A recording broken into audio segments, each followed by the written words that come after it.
ফ্লোচার্টের ব্যাপারে একটা কথাই শেয়ার করব তোমাদের সাথে, আর সেটা হলো তোমরা নিশ্চয়ই রেলগাড়ি দেখেছো। রেলগাড়ির প্রথম ইঞ্জিনটা যেদিকে যায় বাকি বগিগুলো কিন্তু একই দিকে যায়। আমি বলছি ফ্লোচার্টের ব্যাপারে আমি একটা কথাই তোমাদেরকে বলে দিতে চাই যে রেলগাড়ির ইঞ্জিনটা যেদিকে যায় রেলগাড়ির বাকি বগিগুলো কিন্তু একই দিকে যায়। অর্থাৎ ফ্লোচার্টের ক্ষেত্রে শোয়িং বা মেনশনিং এর পরে তোমাকে ফ্লোচার্ট থেকে জন্য একটা প্রশ্ন দেওয়া থাকবে।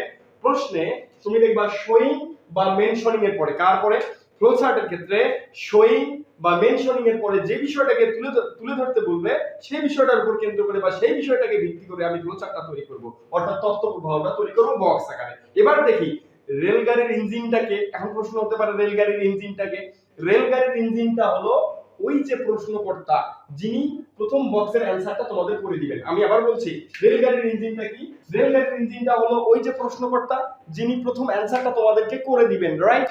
তাহলে এখন আমরা চলে যাই যে প্রথম অ্যানসারটা যদি প্রশ্নকর্তা verb two plus noun phrase দিয়ে করেন, প্রথম অ্যানসারটা যদি প্রশ্নকর্তা কি দিয়ে করেন, verb two plus noun phrase দিয়ে করেন, ফ্লোচার্টের ক্ষেত্রে কিন্তু সাবজেক্টটা বাদ দিতে হবে, মডাল অক্সিলারি এবং অক্সিলারি ভার্ব বাদ দিতে হবে। ফ্লোচার্টের ক্ষেত্রে সাবজেক্ট বাদ দিতে হবে, মডাল অক্সিলারি বা অক্সিলারি ভার্ব বাদ দিতে হবে। তাহলে প্রশ্নকর্তা তথ্যটুকু শুধুমাত্র যদি ভার্ব টু দিয়ে শুরু করেন, অর্থাৎ ভার্বের পাস্ট ফর্ম দিয়ে শুরু করেন এবং তারপরে যদি নাউন ফ্রেজ নেন, তাহলে তোমাকে সব সময় নাউন ফ্রেজ মানে হচ্ছে ভার্বের পাস্ট ফর্ম এবং অন্যান্য প্রয়োজনীয় শব্দ।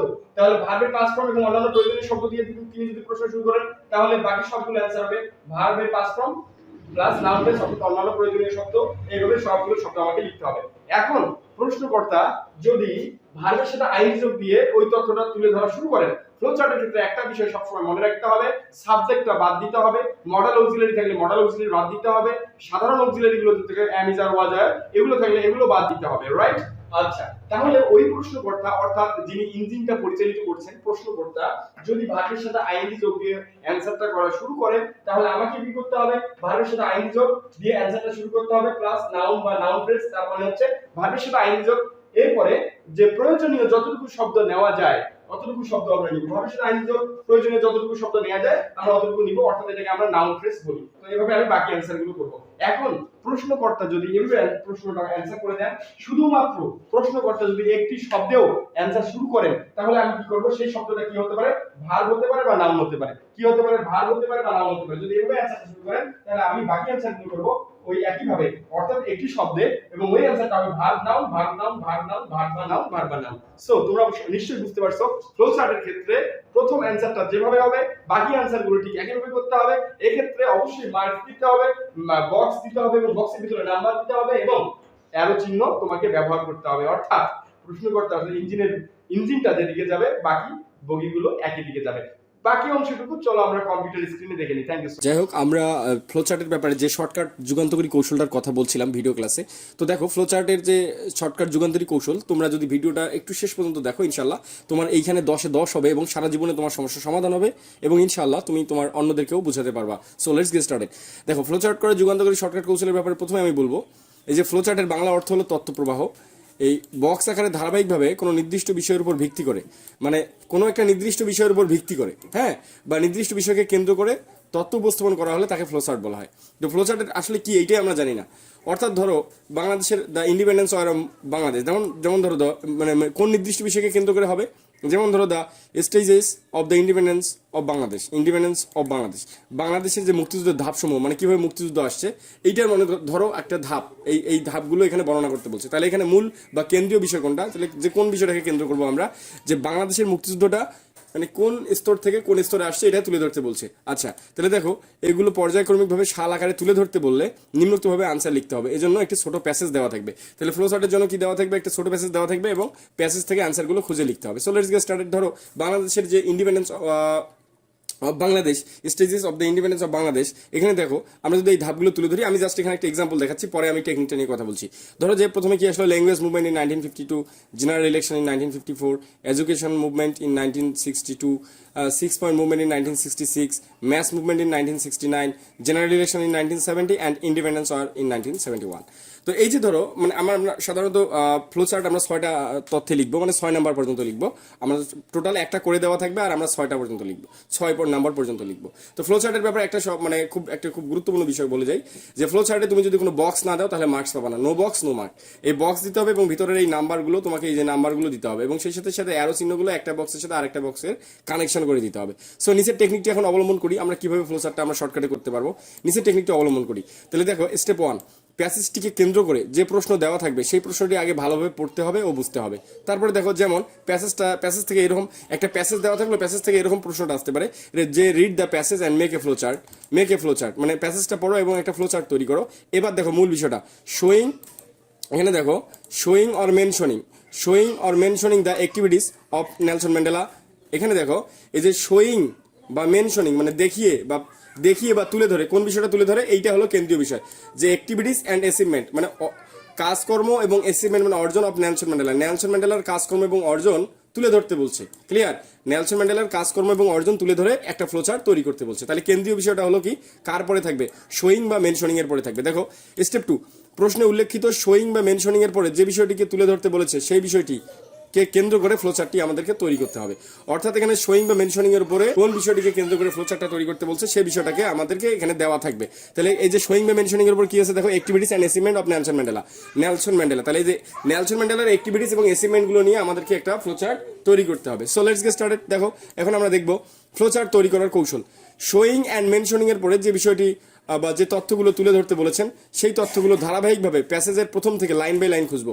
অর্থাৎ এই যে আমাকে যে বললো যে activities and achievement of Nelson Mandela showing বা মেনশনিং এর পরে যে এই কথাটা বললো, তাহলে এখন এখানে আমি কি করব, এই যে আমি করবো কি শোয়িং বা মেনশনিং এর পরে যে বিষয়টি তুলে ধরতে বলেছেন বা যে তথ্যগুলো তুলে ধরতে বলেছেন, তাহলে আমাকে কোন তথ্যটা তুলে ধরতে বলেছেন? এই যে শোয়িং বা মেনশনিং এর পরে the activities and achievement of Nelson Mandela. আচ্ছা, এই তথ্যগুলো তুলে ধরতে বলেছেন।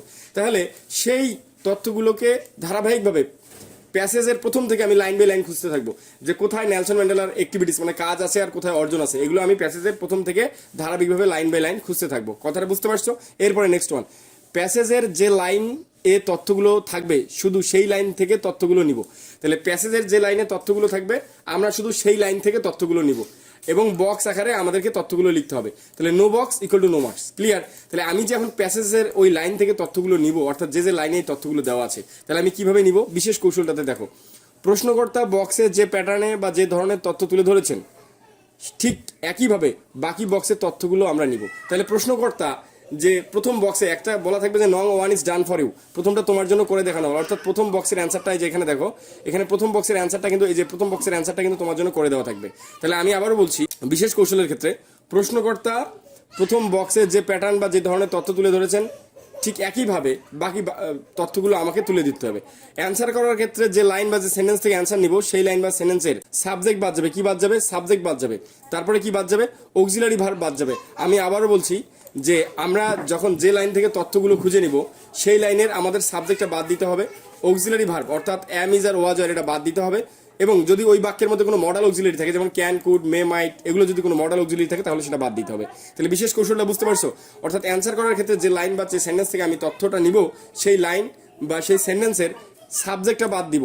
তারপরে অক্সিলারি ভার্ব যেমন অ্যাম ইজ আর ওয়াজ আর এবং মডাল ভার্ব ক্যান, কুড, মে, মাইট এগুলো বাদ যাবে। তারপরে সেন্টেন্সের অতিরিক্ত অংশ মানে আমার একটা সেন্টেন্সের মধ্যে যতটুকু ওয়ার্ড জয়টা ওয়ার্ড বা জয়টা শব্দ নেওয়া যায় আমি ওই শব্দ কটা নিব। তাহলে সেন্টেন্সের যে অতিরিক্ত অংশটা আছে সেটা বাদ দিতে হবে।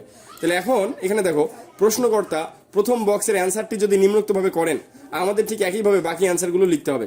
এখন কথা হচ্ছে, প্রশ্নকর্তা ওই যে তোমাকে প্রথম বক্সে এখানে যে একটা প্রথম বক্সে অ্যান্সার করে দিবেন, ধরো এই যে এখানে অ্যান্সারটা প্রশ্নকর্তা ধরো এই অ্যান্সারটা করে দিয়েছেন, তাহলে প্রশ্নকর্তা প্রথম বক্সে অ্যান্সারটা যেভাবে করে দিবেন আমাকে বাকি অ্যান্সারগুলো একইভাবে করতে হবে। তাহলে অ্যান্সারগুলো যেভাবে শুরু হতে পারে তা নিম্নে দেওয়া হলো। অর্থাৎ প্রশ্নকর্তা প্রথম বক্সে যেভাবে অ্যান্সার করবেন তাহলে আমার বাকি অ্যান্সারগুলো একইভাবে করতে হবে।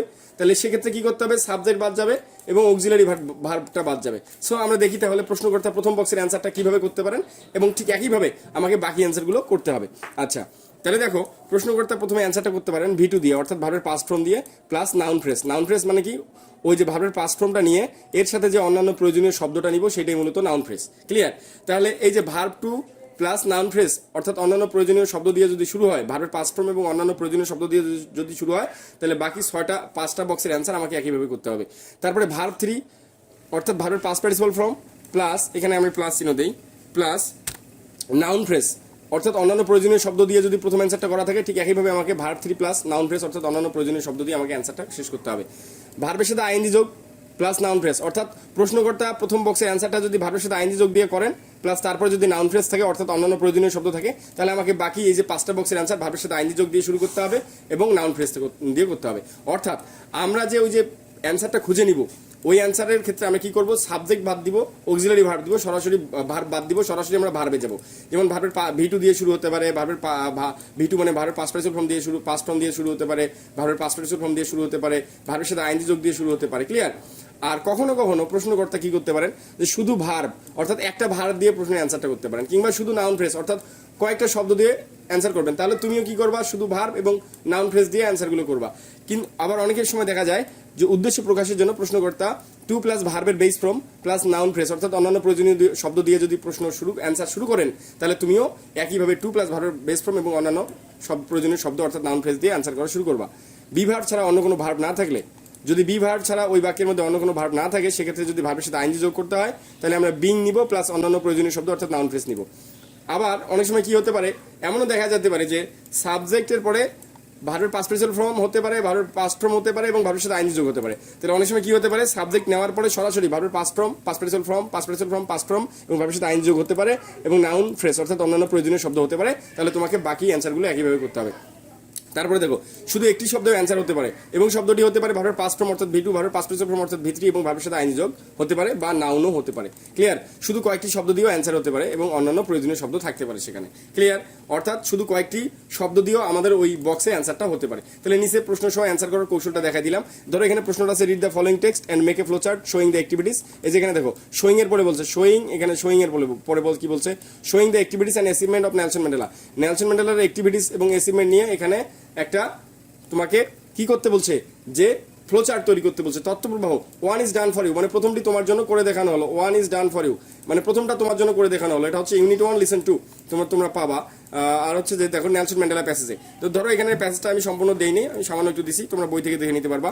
Nelson Mandela guided South Africa from the shackles of apartheid to a multiracial democracy. Clear? তাহলে এই যে প্যাসেজটা দেখো, এই প্যাসেজটা থেকে তোমাকে কি বের করতে বলছে, কোথায় কোথায় নেলসন ম্যান্ডেলার অ্যাক্টিভিটিস মানে কাজ আছে আর কোথায় কোথায় অ্যাক্টিভিটিস এবং অ্যাচিভমেন্ট আছে, অ্যাচিভমেন্ট অর্থাৎ অর্জন আছে।